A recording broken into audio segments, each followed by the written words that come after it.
Media వాళ్ళందరూ కూడా వచ్చినందుకు చాలా థ్యాంక్స్. నాకు 4:30 అని చెప్పారండి. సో నేను కొంచెం లేట్ అయ్యాను. I'm so sorry. First of all I would like to talk about Srujan అండి. బికాస్ సృజన్ నాకు చాలా ఇయర్స్ నుంచి తెలుసు. కోవిడ్ టైం నుంచి పరిచయం ఉంది. సో తను ఎప్పుడు మంచి సినిమాలు చేయాలి, మంచి స్టోరీ రాగానే he'll be very very excited. So I'm very happy. First time మేము కొలాబరేట్ అయ్యి చేస్తున్నాం ఇది. I'm so happy that I'm part of this movie. Thank you Srujan. And నాకు నేను ఐ థింక్ నా సెకండ్ మూవీ అయిపోయిన తర్వాత నాకు మోహన్ కృష్ణ గారు చెప్పారు, I think you should work with Tarun Bhaskar అని. సో ఐ మెసేజ్ టీమ్ అప్పుడే తరుణ్ గారికి, చెప్తానండి మీకు ఆడిషన్ ఉన్నప్పుడు అన్నారు. దాని తర్వాత ఎప్పుడూ అది జరగలేదు. So I'm very happy at least ఆయనతో యాక్ట్ చేసే అవకాశం దొరికింది. హోప్ఫుల్లీ ఆయన డైరెక్షన్లో యాక్ట్ చేసే అవకాశం దొరుకుతుందని నేను అనుకుంటున్నాను. Because I think every once dream is that to work with him. So I'll be waiting for that. ఈ రోజు కోసం మేము చాలా మంత్స్గా వెయిట్ చేస్తున్నాము, నేను Sajeev especially.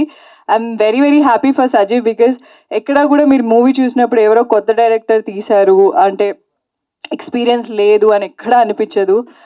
He was well prepared సెట్కి వచ్చినప్పుడు కానీ, అండ్ చాలా మొండిగా ఉండేవాడు, ఏం చెప్పినా వినేవాడు కాదు. మాకు ఇది కావాలి అంటే అది ఆ సీన్ యాక్టింగ్ అంతా కూడా చెప్పి క్లియర్గా అన్నీ చేయించుకున్నాడు. So he's little stubborn, but output చూసినప్పుడు అర్థమైంది ఇంత మొండిగా ఎందుకున్నాడు అని చెప్పి. But all the very best Sajeev. All the very best for your future projects as well. మీరు నన్ను పొగిడినంత నేను పొగడలేను బ్రహ్మాజీ గారు, కానీ మీ మీ కామెడీ అంటే నాకు చాలా ఇష్టం. చాలా సినిమాలు చూశాను మీవి, అండ్ కొన్ని సినిమాల్లో మీ కామెడీ నాకు చాలా చాలా ఇష్టం. And I'm very happy that I worked with you.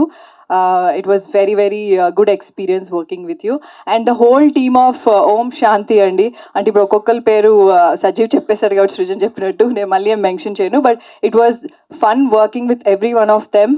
And we're waiting for the release. Jan 23rd release అవుతుంది. ట్రైలర్ లాంచ్లో ఇంకా ఎక్కువ మాట్లాడతాను. Thank you so much.